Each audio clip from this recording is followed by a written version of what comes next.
With hurricane season just around the corner, did you know that Volusia County's emergency management program is one of the best in the country, and it's just earned a new credential to back it? Hello and welcome to Volusia Magazine. I'm Amber Patterson. On today's show, we'll see how Volusia County's Emergency Management Division has been granted full accreditation by the National Emergency Management Accreditation Program. And did you know you can have the latest beach conditions right at your fingertips? You can with this beach navigation app, and we'll fill you in on how to get it and the other reasons you'll want to have it on your smartphone.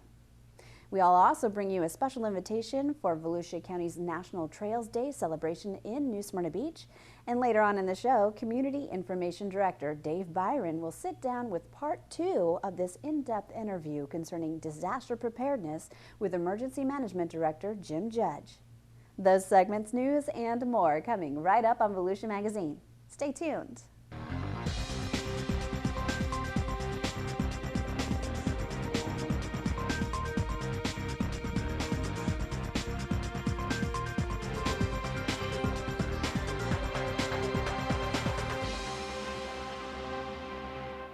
Volusia County's Emergency Management Program is among the best in the country, and it has the credential to prove it. The division has been granted full accreditation by the National Emergency Management Accreditation Program, otherwise known as EMAP. It is one of only 5 accredited counties in the state and 49 accredited programs in the nation. EMAP awarded the accreditation based on Volusia County's ability to bring together personnel, resources, and communications from a variety of agencies and organizations for disaster preparations and response. The accreditation team evaluated 16 areas including planning, resource management, training, exercises, evaluations and corrective actions, and communications and warnings. The county's accreditation process required compliance with 64 standards and filling 29 notebooks with documentation. Senior Emergency Management Planner Larry LaHue said the accreditation took a lot of hard work and it was a total team effort.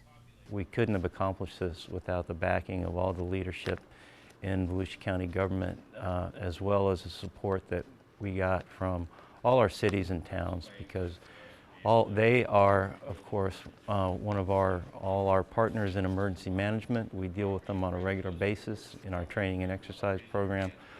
So it's very important that we involve everyone in the community, not only governmental organizations, but all the private sector organizations that we deal with, the various chambers of commerce, the Red Cross, the Salvation Army. Everyone who's a partner in emergency management was involved with this process. EMAP, an independent nonprofit organization, is a standard-based voluntary assessment and peer review accreditation process for government programs responsible for coordinating prevention, mitigation, preparedness, response, and recovery activities for natural and human-caused disasters.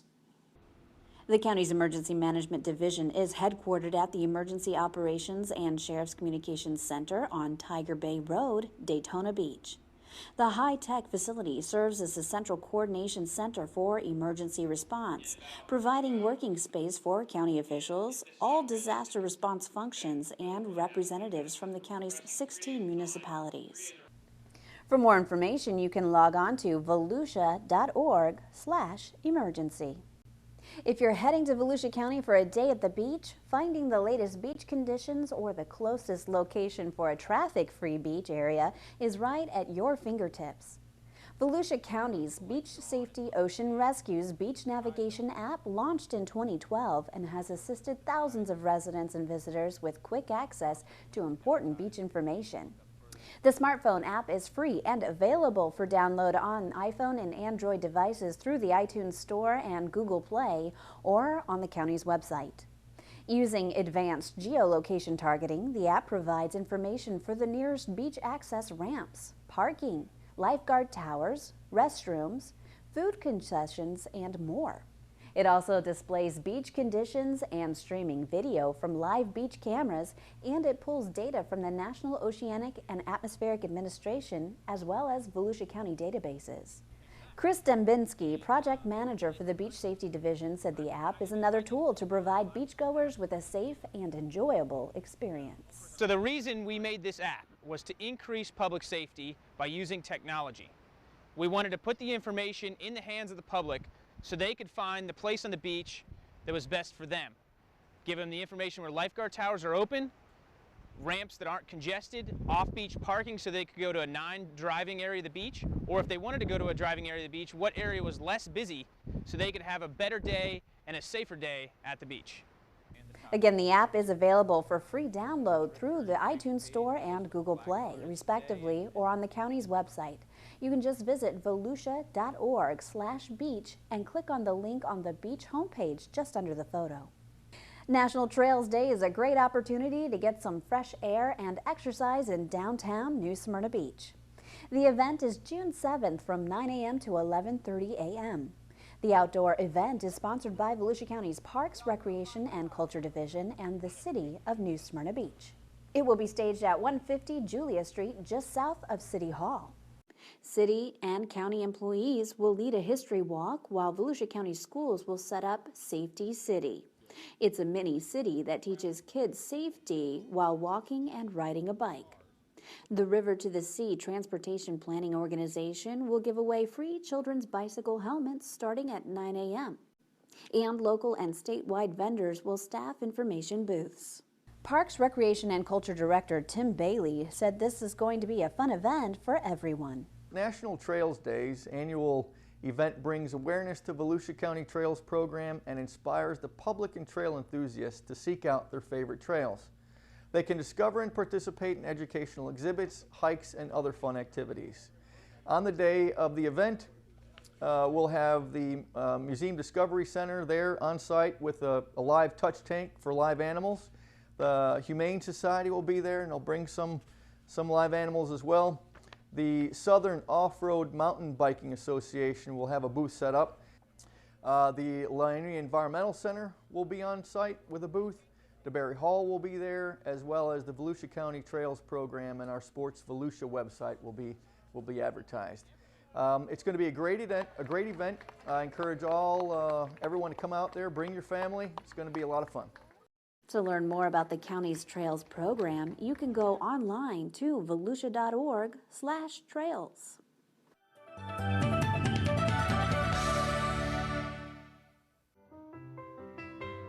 Hey, you! Why not recycle? Recycling saves the environment and creates new jobs. Do you know that plastic bottle will take 700 years before it decomposes? You can recycle almost anything.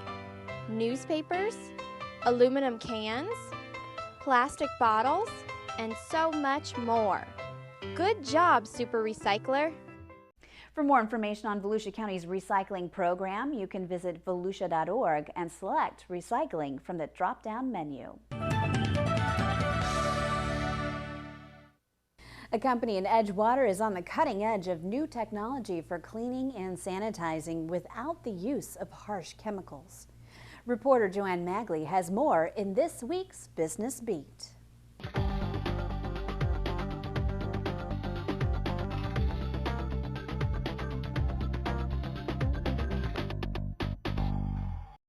Viking Pure has operated under the same family ownership since 1968, founded by Walter Warning Sr. and Walter Warning Jr. in Chicago, Illinois, and later moved to New Smyrna Beach in 1989. At its current location in Edgewater, the company has room for expansion. Viking Pure produces electrolyzed water systems. Electrolyzed water systems have been around for more than a century, but Viking Pure is unique because of its patented system.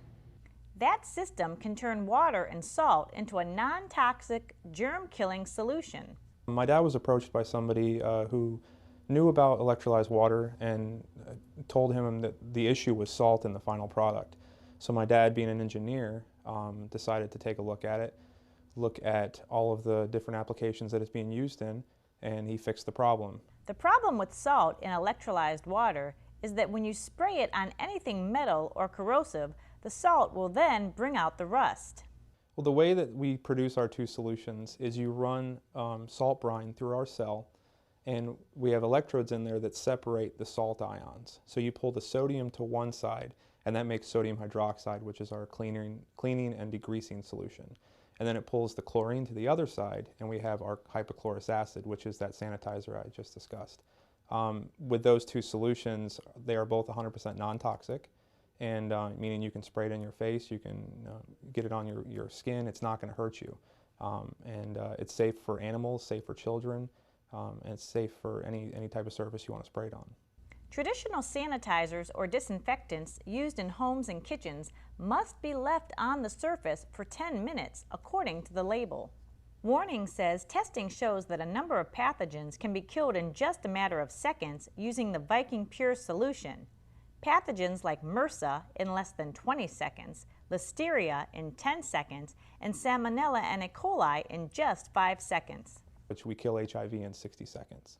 Viking Pure has water systems in the Orlando VA Hospital and a number of restaurants both locally and nationally for cleaning and sanitizing. And Warning says there are many other applications. In a vegetable processing plant, they could run whatever vegetable it is through either a spray or a dip of hypochlorous acid.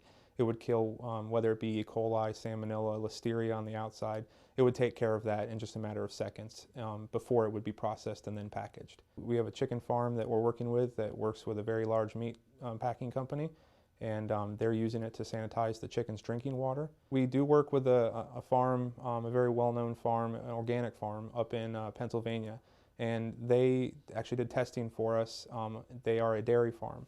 So they went and cleaned and processed the milking stations, whether it be the teat cups, the tubing, or the storage containers. After they did that, they tested it and saw that there were 0 pathogens left behind. Warning says the next big step for his family's company is to educate the public. The public has been taught since World War II that chemicals are going to be around us and there's no way to get away from it. If it doesn't smell like lavender, if it doesn't foam up when you're using it, it's not doing its job. For the Business Beat, I'm Joanne Magley. The company also sees a humanitarian use for its system. A Viking Pure 1,000 unit was sent to Thailand after the 2011 flood.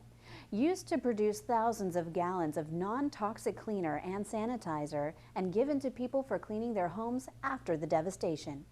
For more information, you can visit vikingpure.com. The warm weather brings folks out to enjoy local pools.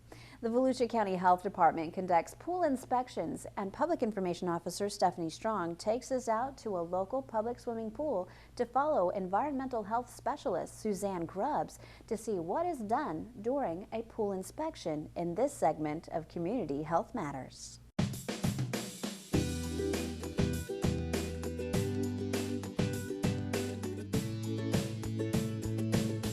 Nothing beats a cool pool on a hot Florida day. Swimming is one of the most refreshing activities to beat the heat. The health department inspects public pools like this one to make sure they're safe for swimmers. We at the Volusia County Health Department inspect public swimming pools to make sure that they're safe for the bather. We check the chlorine and pH of the swimming pool. The chlorine is the disinfectant. It kills bacteria and viruses that may be shed into the water by bathers. Environmental health specialist Suzanne Grubbs is just one of a number of the health department's environmental health specialists tasked with inspecting public swimming pools in Volusia County. It's a job that requires close attention to detail. As part of our swimming pool inspection, we look to make sure the pool has the proper safety equipment, which includes this shepherd's hook and a life ring. These are to rescue a bather in distress, especially if you yourself can't swim. You can either reach or throw the life ring to rescue that bather. One of the things that's very important to look at a public swimming pool is the amount of disinfectant that's in the swimming pool. So what we're going to be checking for in this swimming pool is the amount of chlorine that's present. The chlorine is what kills the bacteria and viruses that may be present in the swimming pool. And when I add my chemical, it will turn pink if there's chlorine present in this swimming pool.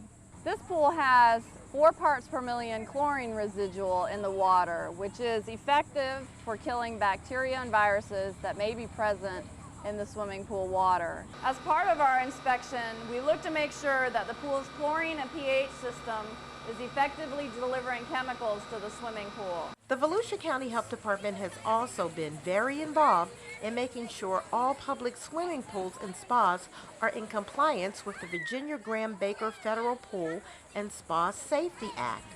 That's a law to prevent entrapment, drowning, and injury at all public pools. Part of our inspection, we check the overall appearance of the swimming pool, especially checking to make sure that the main drain grate is clearly visible at the bottom of the pool. There are over 1,000 public swimming pools in Volusia County. The Health Department has authority to close any pools that are not up to standards. For more information about the Volusia County Health Department's programs and services, please visit www.volusiahealth.com. For Volusia Magazine and on behalf of the Volusia County Health Department, your guide to better health, I'm Public Information Officer Stephanie Strong. Time now to head into the studio to join Community Information Director Dave Byron and his guest, Emergency Management Director Jim Judge, for part 2 of this disaster preparedness discussion. Well, thank you, Amber, and hi, everyone. Florida's hurricane season begins June 1st and ends November 30th. Early preparedness is the key to survival should a major storm come our way. Volusia County Emergency Management is kicking up its storm readiness, and so should you. With preparedness in mind, we have with us in the studio, again this week, our Emergency Management Director, Jim Judge, for the second part of our conversation. Jim, thanks for being back with us today. Dave, thanks so much for having me back again. Great to be here. If an evacuation directive is made at Volusia County, very likely there are other counties that would also make a similar decision. You remember back in Hurricane Floyd, which was really a southeastern U.S. threat, and the tremendous number of vehicles that were out on the road, gridlock out on the interstate system and all of that. So I guess the point I wanted to make is that if that directive is given and you try to provide as much advance notice as you can, people need to leave then. I mean, because you can, if you wait till the last minute, there's a good possibility you may get stuck out there. It's a truth, you know, and that happened during Hurricane Opal up in the Panhandle, right, when the storm was heading that way, and quite honestly, decisions weren't made as timely as they should have been. So when the storm really was moving toward the Panhandle, the decision was made to evacuate, and there were a lot of people on the highways. I-10 was gridlocked. Yeah, absolutely, yeah. And it was a potentially extremely dangerous situation, and that's when the state got more involved in some of the evacuation times and working with the communities to make sure that everybody's involved. Because Brevard County, Flagler County, they're going to know what we're doing. We're going to make sure that they know what we're doing. And again, you know, and that goes back to having a plan. What are people going to do? You know, is a storm, let's say, were to impact South Florida, people may evacuate. We may become a host county, correct, and then also become an impacted county. So while we have over 37 shelters throughout the county, north, south, east, and west, pet-friendly shelters, they could be inundated early on, and then we would be in a situation with our own residents. But again, having that family plan, where you're going to go, what you're going to do, and as we always say, that we have a lot of wonderful shelters, but it's a lifeboat, not the love boat. So, you know, it's better to stay with family or friends a little bit inland, out of harm's way, and weather the storm that way. Well, let's talk about that, the shelters. That was going to be my next question. Obviously, if in fact there's an evacuation directive given, you know, the advice is always to seek shelter away from a shelter if you can help it, correct? That's correct. I mean, go to a friend's or relatives or your hotel, motel, whatever it might be, because those shelters really are a last resort. They are. And I always say to people, how comfortable do you want to be? Right. You know, in our shelters, you're going to get a cot and you're going to get a spot in a corner. Right. You know, and we're certainly going to be feeding folks, you know, with the school board and with the school system and at the facilities, because they normally prepare food and they would for us in an evacuation. But, you know, how comfortable do you want to be? Right. You know, so would you rather be with family, friends, and maybe at a hotel inland that has some capabilities, or in an evacuation shelter? Of course, that's what they're there for. You know, that if people do need that shelter, That's why we make that space available. And of course, we're pet friendly as well. And then also with our elderly, when it comes to individuals with functional needs, special medical needs such as oxygen dependence and that, we plan for that as well. You know, the counties, the cities don't have the reserves that they had back in 2004. Downsizing in every department, in every area, so there's just less people to do what was done in 2004. So we're not going to have the same capabilities and resources that we had. So all the more reason for us to plan and prepare. And of course, with the hurricane exercise today is part of that, so that we can meet the needs. But as you pointed out, you know, for individuals to take and look at their family preparedness, make sure that they have the water on hand, the meals and so forth that can be prepared, all the provisions that they might need either to shelter in place if they don't need to evacuate, or to make sure that they have all those important papers and all the things that they need to do when they do evacuate. In terms of sustainability for an individual, their household, how many days are you saying that people should be ready to deal with themselves? Well, you know, I would say at minimum of 3 days, but I would say to be safe, go to 5 days. Because, you know, when the community is impacted, everyone's impacted. Public safety is impacted. Sure. And while we're going to do a great job to get resources coming in, if it's a large storm and all of the other counties are impacted, they're going to be struggling too. So in order for stores to get open back up, in order to get resources into the community, food, water, ice, all those things, gasoline stations back open, again, it comes back to how comfortable do you want to be. Right. You've got a family, you've got responsibilities. Plan for 5 days, you know, with not only 1 gallon per person of water per day, but that's a minimum. You know, how comfortable do you want to be? So, you know, fill up and have that water available, have that non-perishable foods available. Even fruit will last for a number of days and is good to eat. So, you know, give a lot of thought in redcross.org, you know, the FEMA Ready site, FEMA.org. There's a wealth of information out there. We have it too, as well as Volusia.org/emergency with all the provisions, all the things that you need to be able to sustain those 5 days. I want to talk about people with special circumstances, people that may be caring for elderly parents. They may have other special circumstances in their house. They may have, you know, a kid with special needs or whatever it might be. Those people need to be extra careful to plan, particularly with those medical supplies that they may need. That's correct. And we do have a special needs, functional needs registry. And again, Volusia.org/emergency. And you can actually, you know, go to the special needs area and fill out your information even online. We do work with the home health agencies. They work closely with us, and they know the criteria that we're looking for to be able to register those folks with us. Close relationship with the Volusia County Health Department, because they're taking the lead with the medical care within the facility. So while we get the applications in, we review some of the more critical with the health department to make sure that we can meet their needs. And sometimes we find individuals that their needs exceed our capabilities, again, because we're taking a shelter and trying to turn it into a quasi-medical center and provide the basic needs and oxygen and so on. But we also ask that a caregiver come, because if you've got an individual with those needs, the caregiver cares for them at home, and they're the best person to be able to care for that individual in the shelter. So, you know, looking after our special needs, our functional needs community is extremely important. I want to talk, Jim, before we totally run out of time here, I want to talk about 2 more things. One is the business side of things. You do have a place where businesses can register for, you know, supplies and that sort of thing. They can get into a data bank.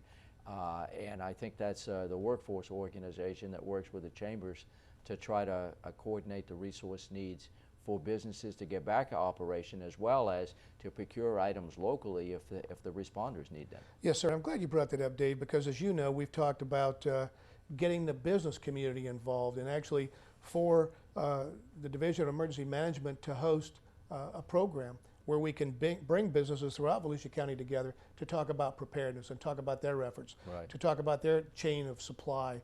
Do their families have plans? Because one of the things we want and need to do is to get our community back up and running after a disaster. You know, being aggressive in our recovery efforts to get people back to work, get the schools open, and get things going again. So we're going to be reaching out here, and we hope to have that end of June, early end of July, early August to make that happen. And Dave, you're a big part of that, and we're reaching out to the chambers and to other community groups to get the business community involved.